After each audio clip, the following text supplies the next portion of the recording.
একটা সাজানো গোছানো পরিপাটি সংসার কোন মেয়ে না চাই বলো? আমিও চাই, কিন্তু আমাকে আমার সংসারটা একটু একটু করে সাজিয়ে নিতে হবে। সেই কতদিন আগে স্বপ্নের একটা ভিত গেঁথেছি, কিন্তু এটা পূরণ হতে এখনো অনেক দেরি।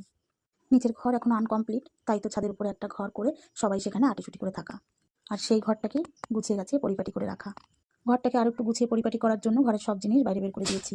তারপরে তাড়াতাড়ি একটু রান্না করে নিয়েছি, না খেলেও হবে না, এই গরমে না খেয়ে থাকলে পেট খারাপ করবে। ব্যাস, খাওয়া দাওয়া সেরে আবার সবাই লেগে পড়লাম কাজে। এর মধ্যেই দেখো বাড়ির কলটাও খারাপ হয়েছে, তাই তো আমার বাবা তোমাদের দাদাভাই কলটা ঠিক করায় ব্যস্ত, কারণ ট্যাঙ্কিতে নেই এক ফোঁটা জল।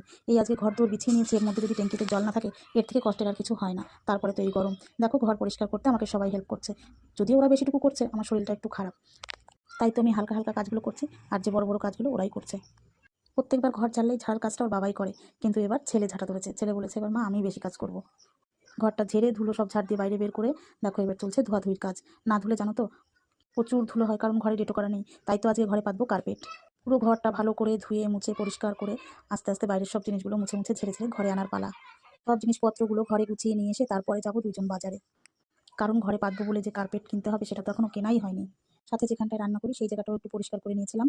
আর এই দেখো সেই সকালে খেয়েছি, দুপুরে আমরা কেউ খাইনি, তাই তো সন্ধ্যার সময় একটু চা মুড়ি এগুলোই খাবো বলে ঠিক করলাম। কারণ এখন যদি কেউ সন্ধ্যার সময় ভাত খায় তাহলে আর নড়তে পারবো না, সারাদিন খুব খাটাখাটনি হয়েছে সবার। তাই সবাই বললো এখন মুড়ি আর চা খাই, পরে রাত্রে একবারে ভাত খেয়ে নেবো। আমরা সন্ধ্যার টিফিন সেরে চলে আসলাম বাজারে। ঘরে কিছু ভাঙাচোরা জিনিসপত্র বেরিয়েছিল, ফুটো ফাটা বাতিল কিছু জিনিসপত্র, সেগুলোই বদলে অন্য জিনিস নেওয়া। এগুলো বদলে নিতে এসেছিলাম একটা ঠাকুর ঘরের প্রদীপ, কারণ সেটাও ভেঙে গেছিলো। আর হচ্ছে জুসার জগ, কিন্তু জুসার জগটা পেলাম না।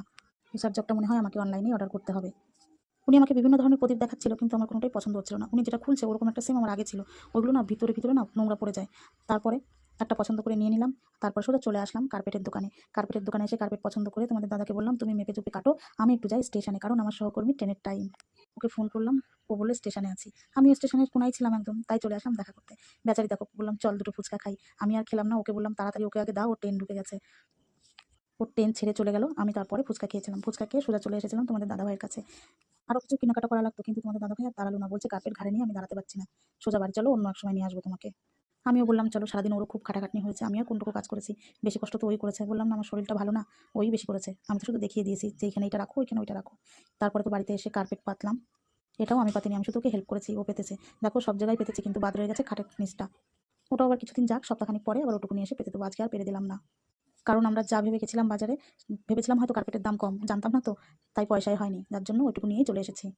আর এই দেখো ঝাড়া মোছা ধোয়া পরিষ্কার করার পরে আমার ঘরের ফাইনাল লুক দেখে কমেন্টে জানিও কিন্তু কেমন হয়েছে ঘর গোছানো। জানি এর থেকে আরও ভালো করে গোছানো যেত, আমি এরকম করেই গুছিয়েছি। দেখে আরও একটা জিনিস ভুলে গেছি, ঠাকুরের সিংহাসনটা রং করবো বলে রং আনার কথা ছিল। যাক, অন্য কোনো দিন গিয়ে নিয়ে আসবো।